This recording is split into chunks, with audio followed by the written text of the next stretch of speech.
Good evening, everybody, and welcome to another edition of Inside the Pigskin. I'm your host, Scott Morgan, Roth, the Motor City Madmouth. Great crew lined up today. We're going to be talking about Jim Harbaugh. We're going to be talking about the Philadelphia Eagles.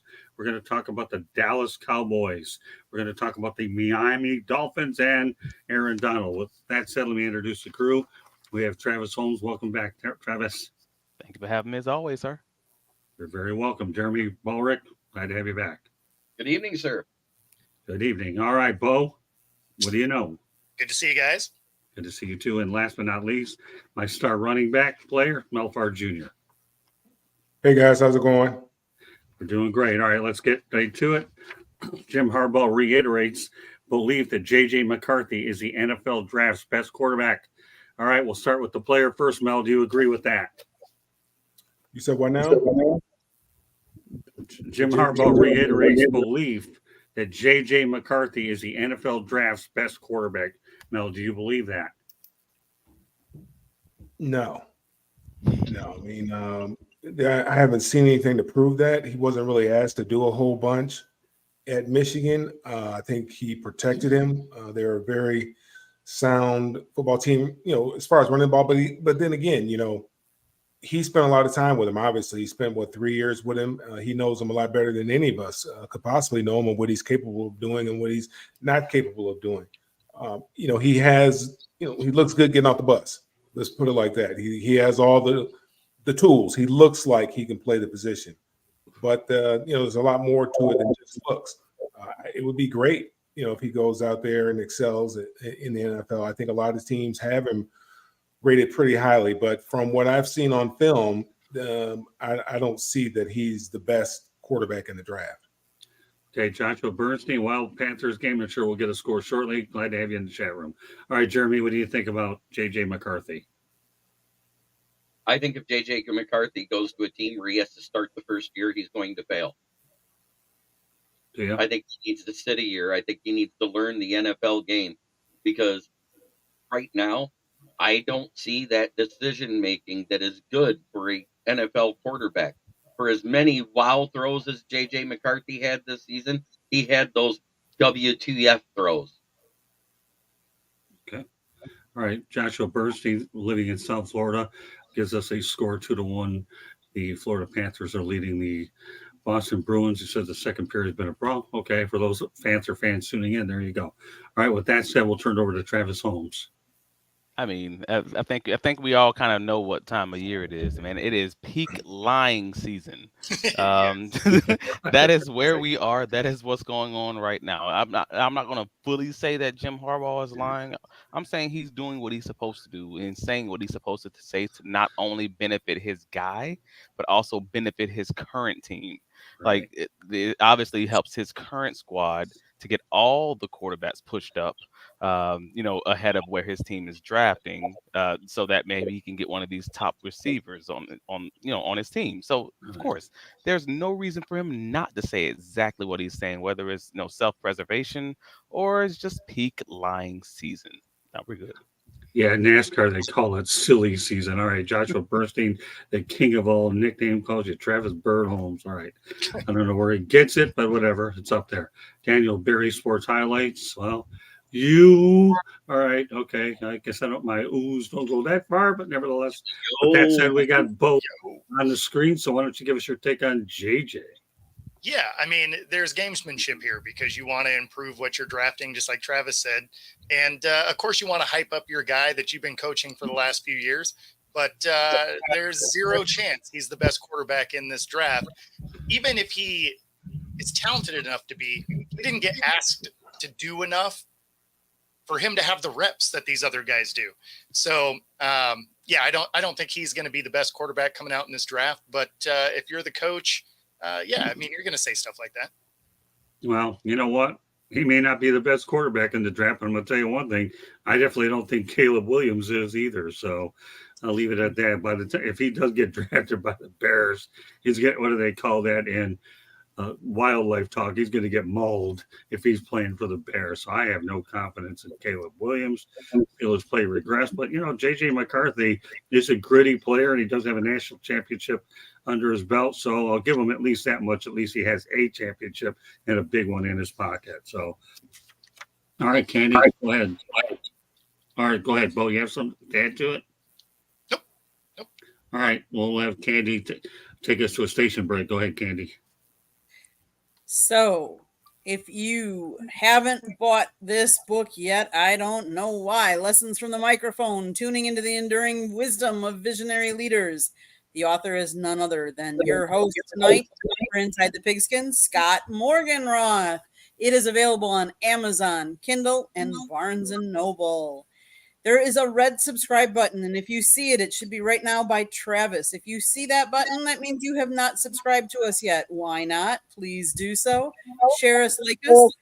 Support all of our panelists. Most of them have their own YouTube channels that they stream to as well. If you have show ideas, email us, southfloridatribune@gmail.com. If you like to listen to the audio version, it's available wherever you get your podcast. And more importantly, we have a website, www.southfloridatribune.com, where you can get any of Scott's writings. Jeremy's written for us. We have other writers. We have transcripts from the Lions, the Jaguars, the Dolphins, and many colleges as well. Okay, Scott, back to you. All right, thanks, Candy. Well done. And also, we also have columns come in from Sideline Sports as well from time to time. All right, second topic. Would Odell Beckham Jr. be a good fit for the Miami Dolphins? He visited on Thursday. The Dolphins made him an offer, but the talks are still ongoing. All right, you know what, Travis? I'll lead off with you. Thought that was a curious one. I mean, he would obviously help the team. Don't get me wrong, because he is a solid, NFL veteran. He's great at his route running, and as long as he can stay healthy, he'll be a great addition to the team. All facts, all true. But you won't get the reps that he's obviously used to getting, being on a team with Tyreek Hill and Jaden Waddle. Like, that's not going to happen. But if he's comfortable with that role, being that third receiver, maybe playing the slot, then so be it. But I guess it'd be a solid addition overall.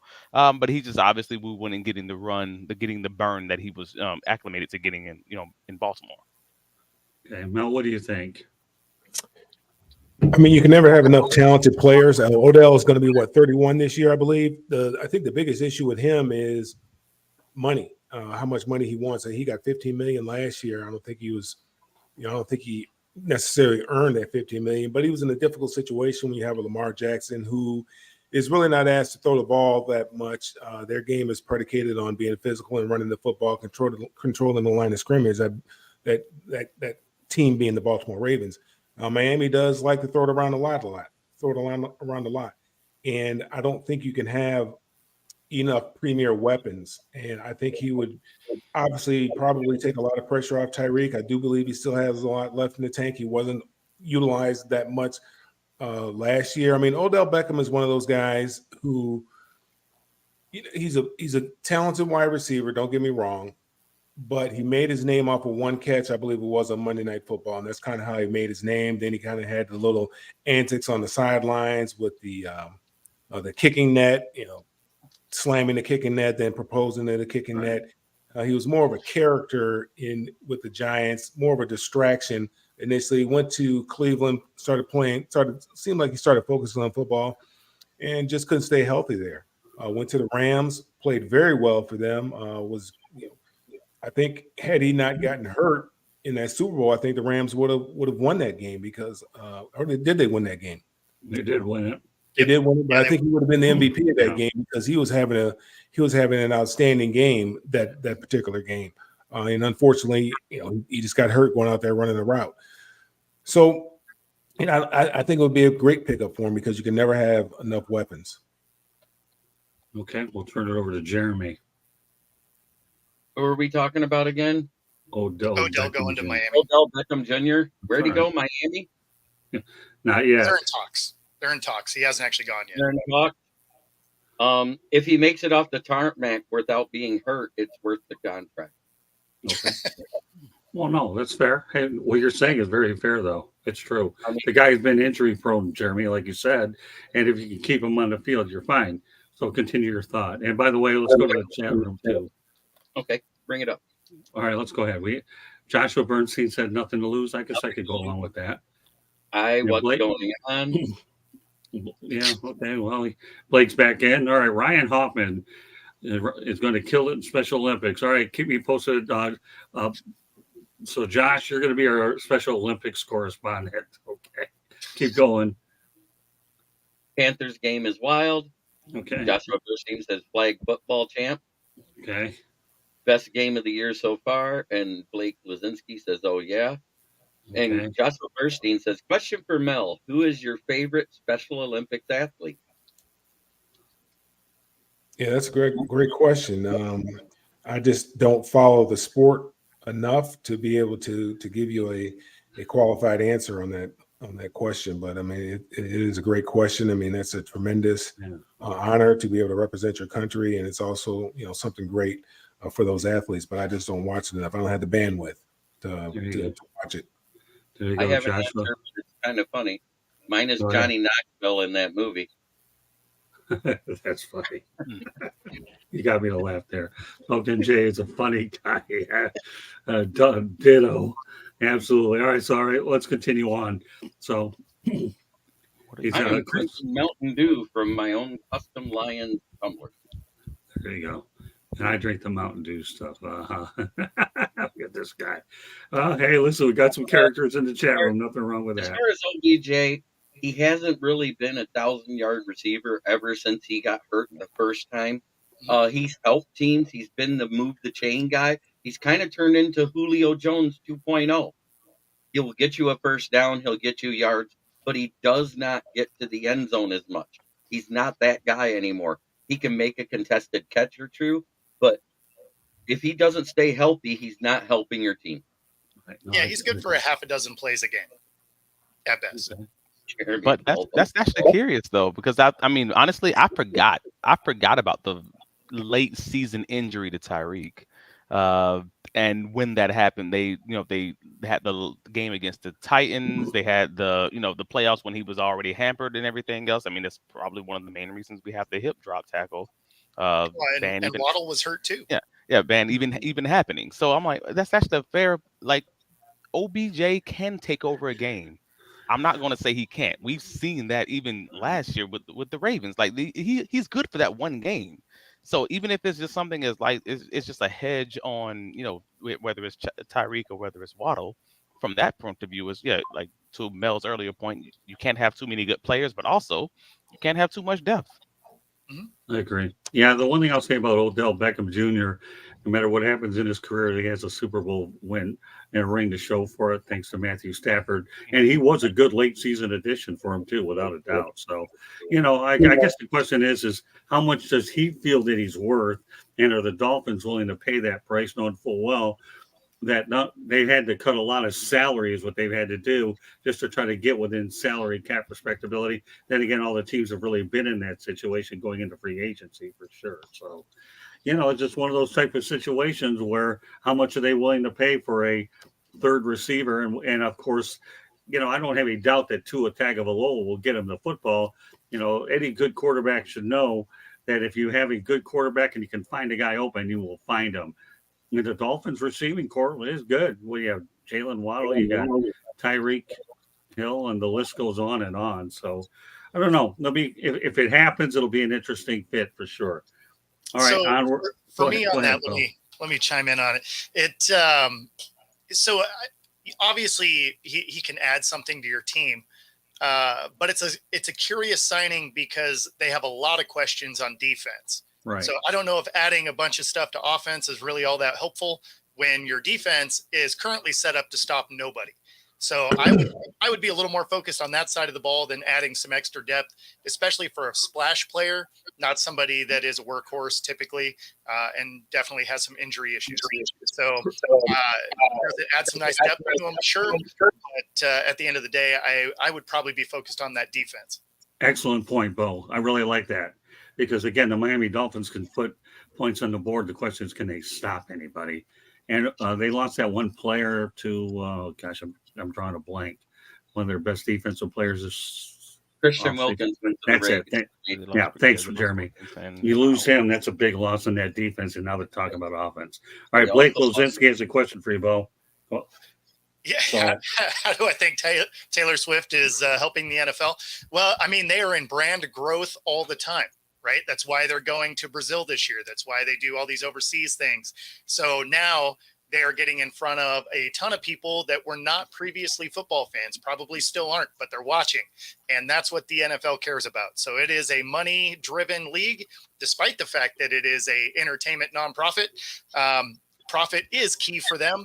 And the more eyes on the product, the more money they make. So they were figuring about how much she added this last year just being around the sport was $338 million was an estimated bump because she was involved. So I don't know a single company that wouldn't take a $338 million bump. I was just going to say the viewership for women viewers between the ages of 14 and 35 was up 42% last season. And jersey sales went through the roof. You know, I Yep. like a crew. I like a crew that digs up all these facts. Makes my job a lot easier. Everybody Most has their. was already up there. Well, I only bring on the best. I Well, won't settle it's for it's nothing also less. for a corporation, and the NFL is obviously that that has problems historically, just keeping people happy. Like, frankly, there's always a boycott of this, there's a boycott of that, there's an issue with this, there's an issue with that, there's a lawsuit that's pending, whatever it may be. Uh, so, if you have an opportunity to get some favorable media coverage for the majority of a season by having someone like Taylor Swift, represent your brand, that is awesome. That is probably a good thing. And just looking at the morning consult, they had a January article that talked about the fact that Gen Z and millennial women favor the NFL.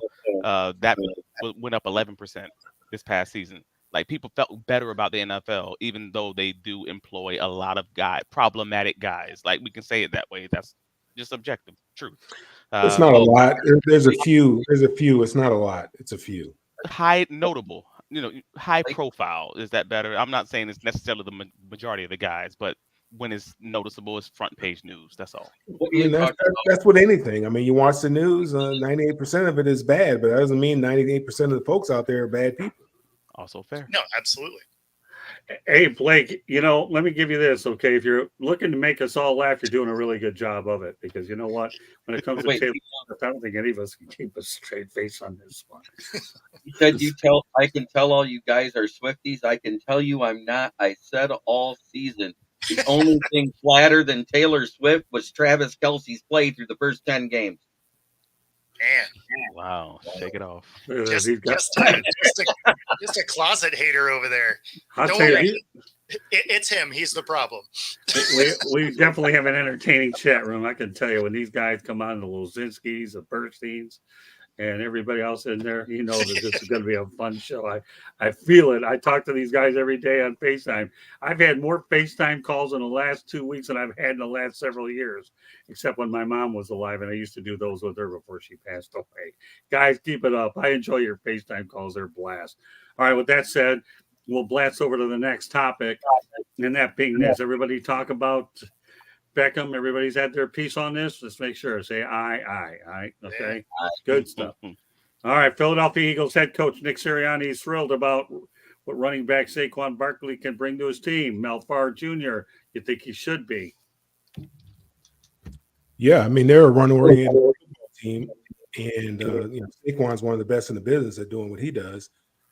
Definitely an upgrade from DeAndre Swift, and DeAndre Swift was very good, and he did very well in that offense. So, it can help take some pressure off of Jalen. Obviously, it's going to help take some pressure off of AJ Brown and Goddard, open up the offense a little bit more. Saquon is a guy that can catch you 80 rocks out of the backfield. He can tote it a couple hundred times a game. A couple hundred times a season. So, that's somebody that you can control. When you get ahead, then you can keep the leads. You can control the leads. You can lean on folks. You can wear them out.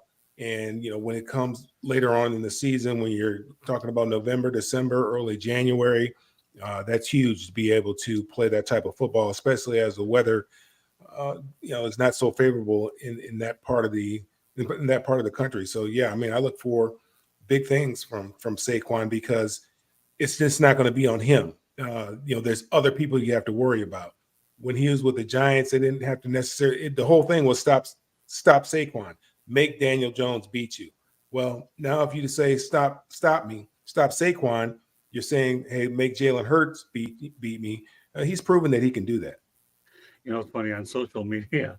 This is so funny. By the way, Joshua says, Mel, you need some furniture in that penthouse. Okay. There's furniture. There's furniture. There's furniture. There you go. Look at that stuff. Look at that. I'll tell you, these guys don't miss a beat. So anyways, let me just say this. I remember when I saw something on social media from Saquon Barkley's daughter who says, Daddy, now we can win. It was funny, meaning that the Giants didn't do much of it. All right. So with that said, Jeremy, what do you think about Mr. Barkley? No relation to Charles. I think it'd be a major upgrade to DeAndre Swift, because while DeAndre Swift, his overall season stats look great, he was only good for 5 touchdowns. He was only great in 3 games, just like he was only great in 3 or 4 games for Detroit, which is why he had big yards. He'd have 3 games where he'd have over $150 and 15 touches, and then he'd disappear after a quarter or a half the next game. Well, he had probably stayed healthy in Detroit too. And I don't think they're going to be as successful this year because the tush push will go away. They don't have a center that can get as low as Jason Kelce did to pull that off.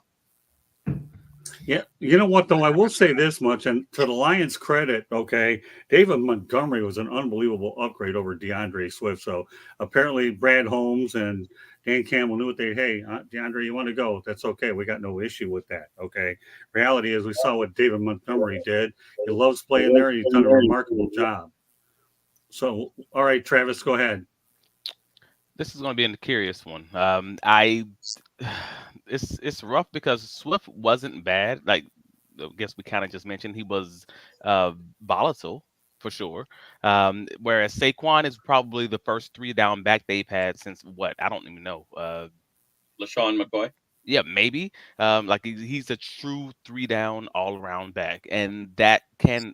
That obviously helps their offense. That takes a lot of the pressure, not just off of Jalen Hurts, but off of Sirianni himself. They can stop being so predictable, because that's the biggest issue with the team last year was not just Jalen Hurts, but also how they ran the offense. The fact that they had to have their entire running game be from the shotgun, so everything ended up being outside zone because it's so difficult to have that cutback if you're running a shotgun play to the left. Like if you're trying to run it to the left, that cutback lane is to the back side of that running back, like to the back of his head. That's a rough play, and it's probably one of the least explosive plays for a running back in the NFL. So maybe they'll actually go under center a little more. That's my hope. Now that they already have the transition with the new center, so I'm happy for Saquon. I'm happy for the team. I hope that invites some change and invites some some perspective maybe this offseason, so they can change a few things and get this offense running right. By the way, Ken Bulrick, thank you very much. I appreciate the compliments on the hat. So, That's all right, smoking bad, everybody. There you go. Okay. You had to come from somewhere. That's all right. Your dad never realized that he ended up seeing his son turn into a broadcaster. Good stuff. All right. So who's left? Jeremy, what are your thoughts on Jason Kelce retiring? I think it was the right move for him. I think he was banking on that Travis and Taylor will stay together because they gained 350,000 viewers on their podcast, where their podcast will actually make him more money than football would at the end of his career. And I think that's what he's banking on. Okay, go ahead, Bo.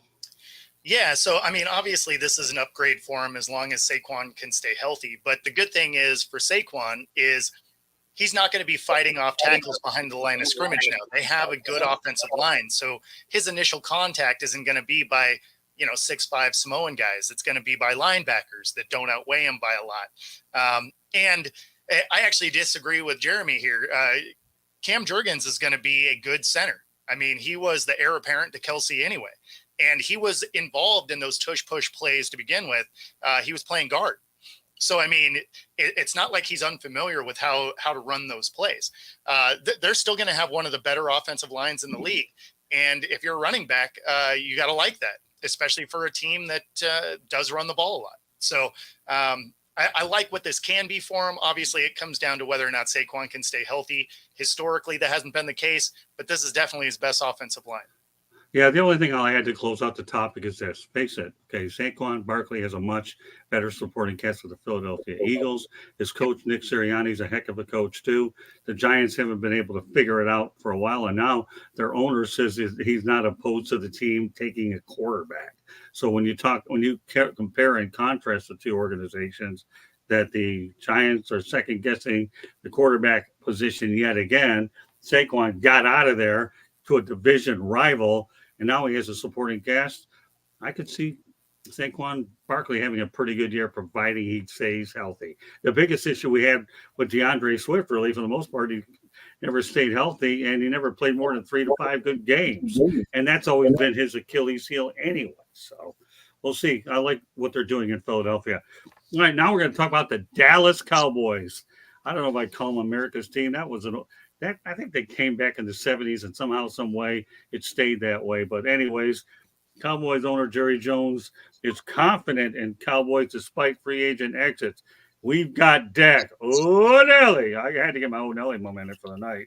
The team has lost Tyron Smith, Tyler Biadasz, Tony Pollard, Jonathan Hankins, and Neville Gallimore. Prescott carries a $55.4 million cap hit in 2024, which takes up 21.4% of the Cowboys cap. Bear in mind, the club has not made it past the divisional round since 1995 campaign, and the team has finished 12-5 the last 3 seasons. But I should also point out that, okay, what we can tell you is this, okay? When you look at Dak Prescott, he's going to be playing out his year, is what he's going to do, and then we'll see what he's worth on the open market. With that said, I'll turn over to Mel. You want to know about Dak Prescott? Oh, I'm Yeah. sorry.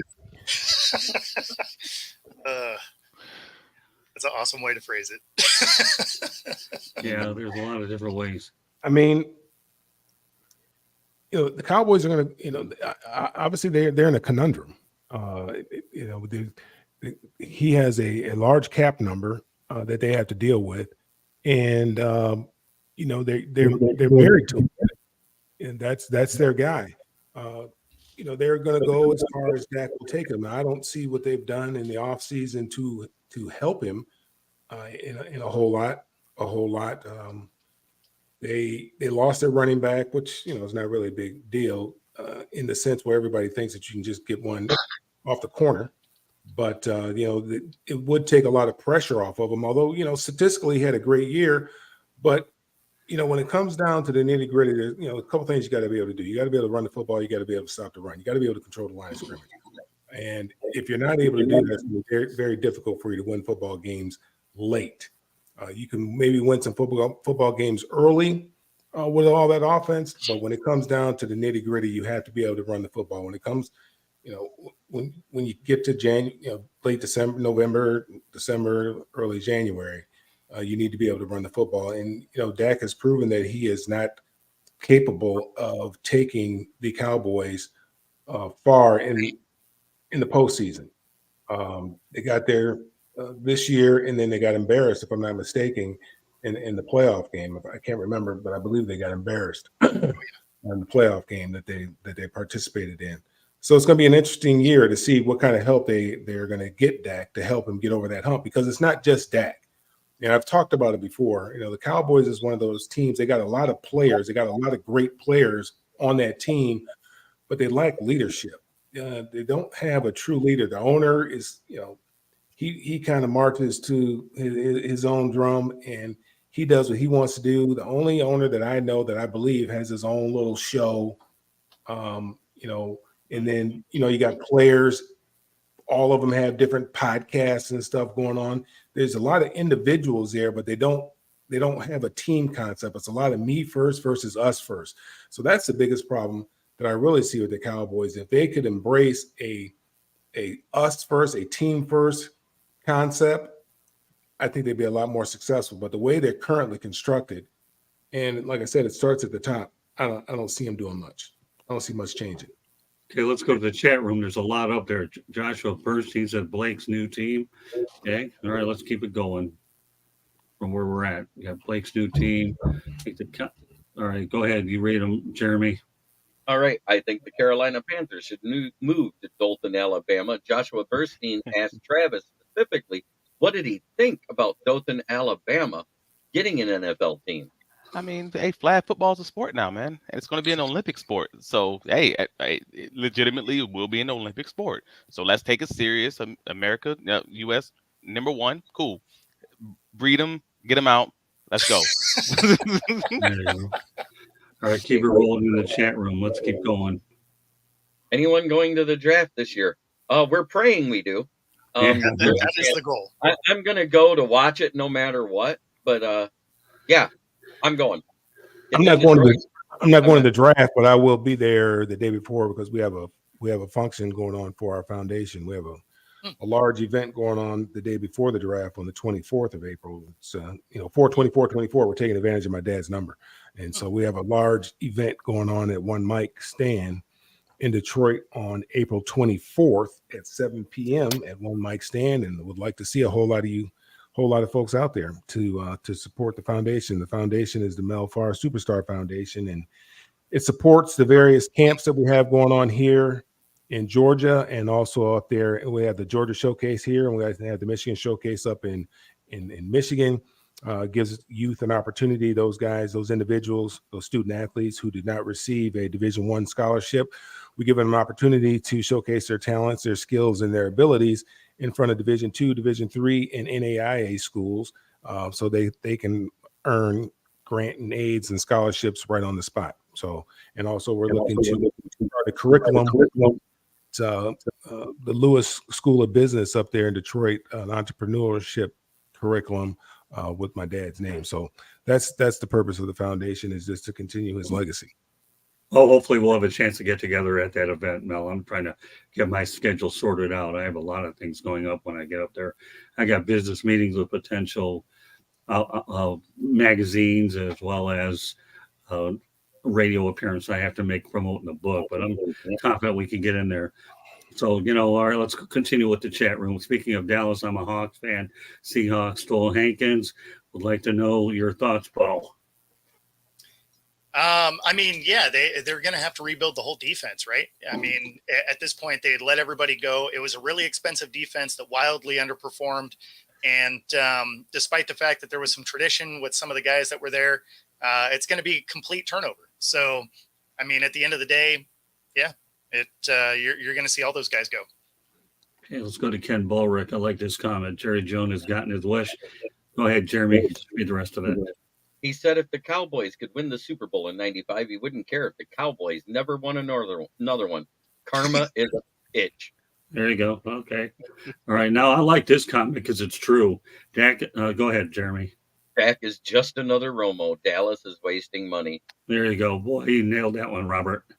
Yeah, and Joshua Burstein, he already answered it. But yes, what is that foundation again? It's the Mel Farr Superstar Foundation. Yes, sir. Very good. Very good. So there you go. And he says, that is awesome, and keep it up, Mel. All right. Chad Schrader says, what's up, Bo? What's happening, Chad? There you go. We're getting it everywhere. Mel Farr was a legend, and Mel Farr Jr. is a legend in our eyes. Mel Farr superstar. He's one of the few people to actually be a superstar on the field and a superstar as a backup singer for Marvin Gaye. That was funny.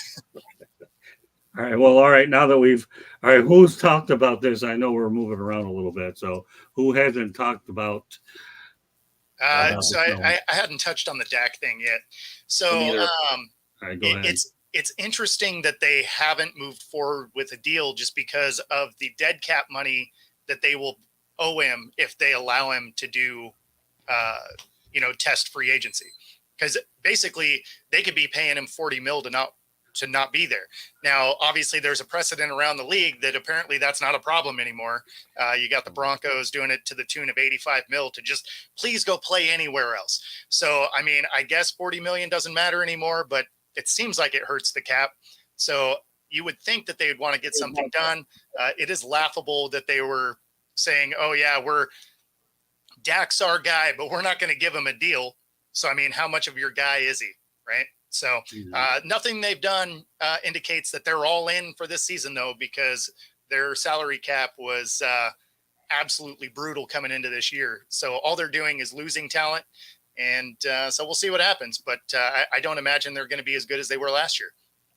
All right, Mel, you talked about the Cowboys. So with that said, Bo, do you want to add to what we just talked about here, or do you feel that you've made your point? No. That's Well, let me Okay. touch this one before we move on. Go ahead. Well, we have a couple of people, and then I'll say something. Go ahead. I got you. At the end of the day, while we may give Dak all the heat, let's be clear. They lost giving up 48 points.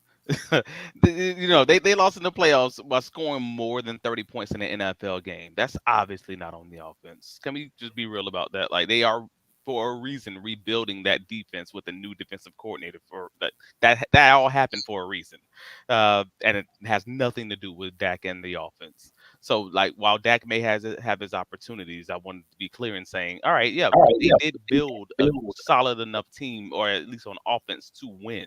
They were DVOA. They were one spot below the Kansas City Chiefs. They were still a top 10 offense as far as that piece was concerned. So at the end of the day, the defense stunk, and it had a lot of high-priced guys that just didn't get the job done. They lost a few rotational guys. They're going to rebuild through the draft and try to figure it out. But it's an all-in season anyways. They're in the last year of the contract for the coach. It sounds like they're pretty much going to be in the last year of the contract for the quarterback. And if it doesn't work, they're going to blow it up and just eat that money and restart it all next year. I can't blame them. I mean, I don't want to kind of keep kicking that can down the road or giving money if they don't deserve it. So I get it. Mel, is there something you wanted to add? No. Okay. Who else? Jeremy, you have something? Go ahead. If we're talking about Dak Prescott, yes, he is Tony Romo, but with bigger money. He's got about the same amount of wins that Tony Romo had in the postseason. So that being said, if he makes it there, will they win the Super Bowl? I doubt it. Right. Because he has one game every playoff where he makes a bonehead mistake. Okay. Well, one thing I'm going to mention that nobody's mentioned here, Trey Lance. Ever heard of him? Okay. Just like Jordan Love. Ever heard of him? Some reason or another, I think this has been Jerry's MO when he brought Trey Lance over, that at some point or another, Dak Prescott outpriced himself, that Trey Lance has been sitting with a clipboard all this time. Okay. And the thing, I believe in my mind that Dak Prescott has had more than enough time, and you paid him more than enough money, okay, to go a little further in the playoffs. You're going to see Trey Lance soon enough at the rate we're going. I just have a real feeling about it. I really do. I had the same feeling about this. And for those of you that watched last week's edition of the Sports Exchange, okay, as I had when Dusty May was going to take the Michigan Wolverines job, and how did that work out? Okay, he took the Wolverine job. So, I guess my point is this: Trey Lance will be the quarterback of the Dallas Cowboys within the next year or two if this thing continues to head in that particular direction. Anybody else want to add something before we move on? I just figured I'll touch the comment by Blake there where it says Dak will have a ring this time next year. Shout out to the Shane Company for getting him something nice, because it's not going to be a Super Bowl ring. He went to Jared. To Jared. There we go. But anyways, somebody said that Snead got a 4-year, $55 million contract. No, it's a 4-year, $76.4 million deal with $55 million guaranteed and a $20 million signing bonus, which is why the only team that could afford to trade for him was the one who did. Right. Okay. Very good. Like it. All right. Final topic of the night. Aaron Donald explained his retirement that he's burnt out. Okay. Played 10 seasons in the league, 10-time Pro Bowler, won a Super Bowl, and wants to leave the game as healthy as he can. Well, all I'll say is I can't blame him. He's won everything. He doesn't want to deal with head injuries down the road. We'll say how many head injuries he's already had anyways. But, let's face it, nowadays, if you can last 10 years in the NFL the way it's played these days at 32 and be able to go out there and do what he's done more power to Aaron. So I have no problem with him retiring earlier. When you've done it all, now you just need to protect yourself and be good to your loved ones and your family. So, with that said, I've said my piece on Aaron Donald. Okay, I'll turn it over to Jeremy. Aaron Donald was ready to retire after the Super Bowl, but the Rams kept throwing money until they got to a dollar amount he wanted to play again. He played 2 years of it, says, I'm done. Why wait till he can't walk out of the building when he can walk out, hold his head high, go home and enjoy it? Okay, I want to go to a comment with Robert Wardell. Lance is a bust at this point for feeling considered generational. You know what, Robert, to some extent, I think you're right a little bit, but I do believe that it's not entirely his fault. And the reason why is he fell into a bad situation with San Francisco is what he did. So I'm not ready to give him a complete bust tag. I know where you're coming from. I can't totally disagree with you there, Robert. Time will tell. I've seen quarterbacks that have been drafted higher that ultimately turned out to be good quarterbacks. It just depends on the situation that you're in. But Robert, I appreciate you bringing that out. Okay. With that said, anybody else want to comment about Lance being a bust? Go ahead, Jeremy. You said Trey Lance. Go ahead, Jeremy. Trey Lance was actually drafted by a GM that wanted him and a coach who didn't. It's kind of hard to be successful when your coach doesn't want you. And as a matter of fact, if it came out 3 days before the draft that the GM wanted Lance, the owner wanted somebody else, and Kyle Shanahan wanted Mac Jones. Right. Thank God he didn't get Mac Jones because, like I said, Mac Jones had that raising floor and lowering ceiling like the walk a hallway his entire career. Yeah, but neither of them have turned out well. So you can't say one was better than the other because so far, rookie season, Mac Jones had a great one. Yeah, so far neither of them have done well, but they're still young enough where they can get those things turned around really quickly. But you know what, Robert, I appreciate you bringing that up. Okay, with that said, okay, you said your piece on Aaron Donald. I'll turn it over to Bo. Yeah, so I mean, on Trey Lance, it like if he couldn't perform with the weapons that he had there, I don't feel real confident that he's going to be great anywhere else. But as far as AD, I mean, 10 years in the league, 10-time Pro Bowler, multiple All Pros, Rookie of the Year. He won Defensive Player of the Year a couple of times. I mean, there's not a whole lot left for him to do. Wins a ring, still healthy, top of his game. Like, that's a pretty solid time to walk away if you want to. And he was dominant enough that he'll be able to do anything within the league still that he wants to do. If he wants to be in the booth, they will probably give him that shot. Obviously, endorsement deals will still be a thing, so it's not like he needs to play. And having won that ring, I think, really solidified it. Oh, no question about it. Well, nowadays, you're seeing more and more players retire early. Let's face the physical pounding that you take when you play this game. You're not taking the physical pounding just in the NFL, folks. You're taking it in college. You're taking it in high school, and it's the accumulation of the hits over a sustained period of time beyond the pros. I mean, think about it. This weekend, we're going to have a new league start, the United Football League, and these guys here are looking for jobs to get to the NFL. Now, we'll talk about that next week a little bit. I'll be curious to see what the attendances are like. I want to focus on the task at hand. But when you suffer an accumulation of hits from high school all the way to college to the pros, and that doesn't count Pee Wee and all these other leagues before, now what do you expect to begin with? So, yeah, I think there's no question that Donald's leaving at the right time. Barry Sanders left when his senses were intact. Then again, he didn't win a lot, so that probably helped him out a little bit. But with that said, all right, Bo and Jeremy, we'll turn it over to Travis, and then Mel's going to wrap up the topic, and we're going to wrap up the show shortly. I mean, like you said, there's been a recent, trend of players retiring early, and that seems just to be, hey, these guys are realizing, hey, this money is huge these days. This is generational money. I'm good. I don't have to do this, because we as fans often forget that this is just a job. For some guys, they are really fans and they're going to do this because they just love it. And for other guys, hey man, this is clocking in and clocking out. And I'm done. I've collected enough that I can do whatever I actually want to do, what my passion truly is. whether that's something in the media, something in football, something that has nothing to do with this. I just want to run my company and just be relaxed and be content with my family and be a dad or an uncle or whatever it may be, and that's dope. But yeah, but now Aaron Donald joins that long list of a lot of famous, likely Hall of Fame guys: Earl Campbell, Barry Sanders, Calvin Johnson, a lot of the Terrell Davis, a lot of those guys who just retired early, and it wasn't because of injury. They just knew it was time to enjoy that money that you've worked so hard for all this time. So, hey, man, congratulations. He will be in the Hall of Fame. Start that clock already. Give it 5 years. Oh, Let's yeah. go. Yeah, he's first ballot all the way. Yeah, him and Kelsey will get first ballot, both of them.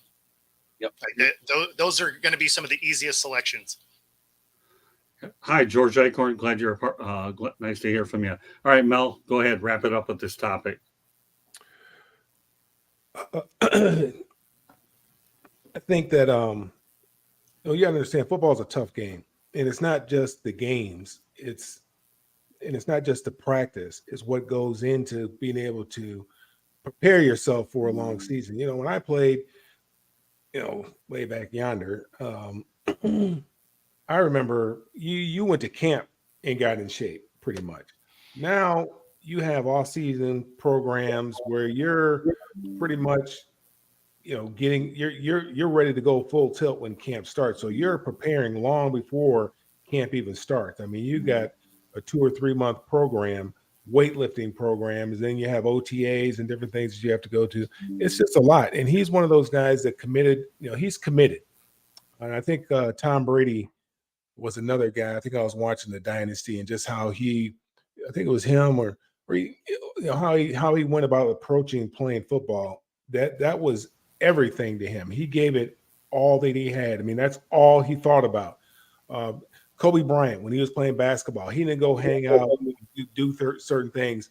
Allen Iverson would come out to LA. Hey, Kobe, man, what are you doing here, man? You know what I'm doing? I'm going to the gym. He's like, man, I'm going out to the club. I'm doing that. I mean, he was committed. And Aaron Donald's one of those guys that's committed. Look at his body. I mean, he's undersized to play the position that he plays. He's only like 6 foot, 285 pounds or whatever, 80 pounds, whatever it is. But he's undersized. But the guy has a tremendous amount of will, a tremendous motor, tremendous work ethic. If you looked at some of the pieces that they did on him going into the Super Bowl, the things that he did in his basement with his dad. He'd get up at 5 a.m. or 4:30 in the morning and get up and lift weights before he went to school, come back home and get back in there and push that iron. I mean, it takes a lot out of you. He's played 10 years and he's, his 10 years might be like another person's 15 or 16 years because of the way that he had approached it and the way that he attacked it. Yeah, for a football fan, yeah. I mean, it's tough to see a guy leave at the top of his game, but I understand it. I mean, Jim Brown left, when in his prime. Barry Sanders, he played 10 years. We thought he still had plenty in the tank. Heck, he was right there getting ready to break Walter Payton's record. That wasn't important to him. He decided to hang up his cleats. Everybody kind of thought it was a joke, thought he'd be back. Barry's never looked back.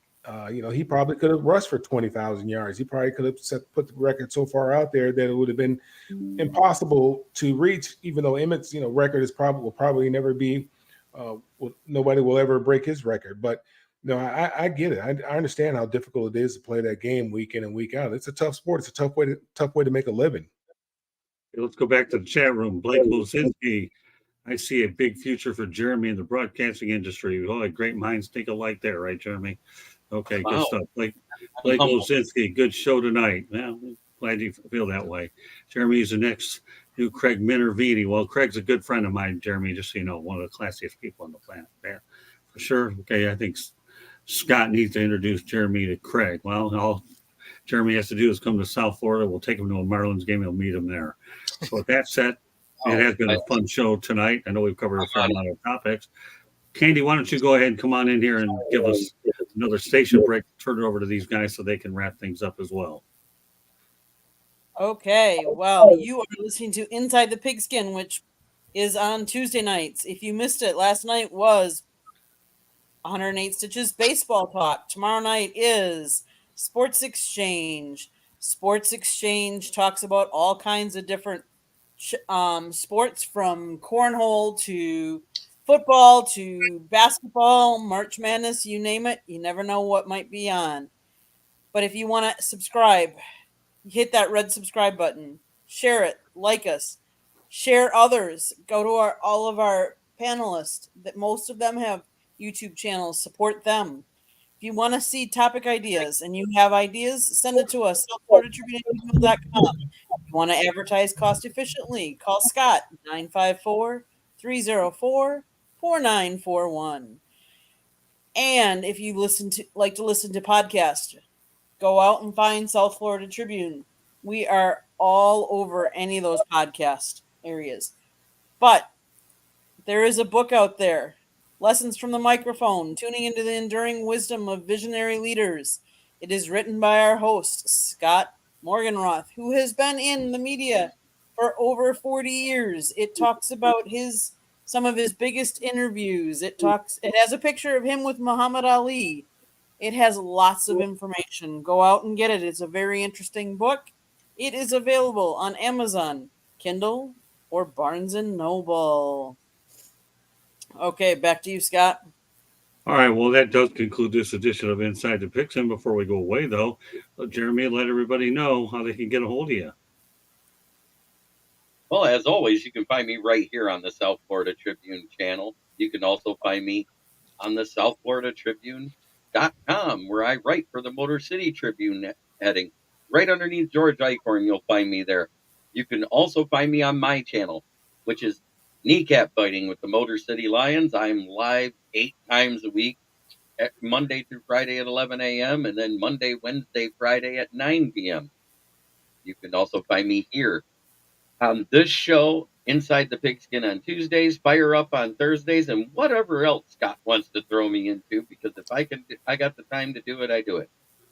Sure do. And of course, Jeremy and I will be doing another edition of Professor and the Pupil at a later date. We'll give you more specifics when we get closer to that date. All right. With that said, Travis, go ahead. You can find me on all the socials. Hey, as it says right here, Travis D. Holmes, Twitter, Threads, etc. You can find my writings covering the Jacksonville Jaguars at bigcatcountry.com, and you can find me here wherever you find your podcast. Also on the Sports Exchange, Inside the Pigskin on Tuesdays, Sports Exchange on Wednesdays, and our podcast covering the Jacksonville Jaguars, the Duval Diver Jaguars podcast on Fridays at 11:30 a.m. Again, wherever you find your podcast. Great show, gentlemen. Thank you for having me. You're welcome. By the way, Joshua, I am the professor and Jeremy is the pupil, but yeah, but I will say this, folks, Jeremy's a big fan of the professor and the pupil as well as everybody else. All right. With that said, we'll turn it over to Bo. Yeah, so you can find me here every Tuesday night, of course, on my channel at Football-Talk. All the socials at Football Talk with Bo, and of course, Roku TV 5 days a week. Very good. And last but not least, Mel Farr. Go ahead. Of course, if you find me on all the social media at Mel Farr Jr. That's Twitter, LinkedIn, Facebook, Instagram. And again, like I said, I will be in Detroit on April 24th. Love to see you all there at One Mic Stand at 7 p.m. To support our foundation and to support the youth in Detroit and also here in Atlanta. If you guys need information regarding tickets, please feel free to hit me up on either, at either one, Facebook, Instagram, Twitter, or LinkedIn, and I'll get you that information. Okay, very good. All right, I want to thank everybody in the chat room, led by Joshua Bernstein and obviously Blake Lozinski. We'll point them all out to you really quickly. Those are the two that were very active. George Eichhorn got in there. Robert Wardell. Let's see who else we have in there. All right, well, they know who they are. I want to thank you very much for your participation. It was very much appreciated, Ken Ballrick. But meanwhile, so on behalf of Jeremy Ballrick, Travis Holmes, Bo, and Mel, my name is Scott Morganroth, Motor City Madmouth. Thank you for joining us on this edition of Inside the Pigskin. We look forward to a new episode next Tuesday night. Anything else you want to add, Candy? Anything you want to add, Candy? I said nope. Just go out there and share, our broadcast if you enjoyed it, and go out and support all of our contributors too, their podcasts too. So, and let's all support Mel and that fine event that he's got up in Detroit for the draft, before the draft. All right, everybody. Thank you very much for joining us. We'll catch you next Tuesday night. Have a great week, everyone. Bye now.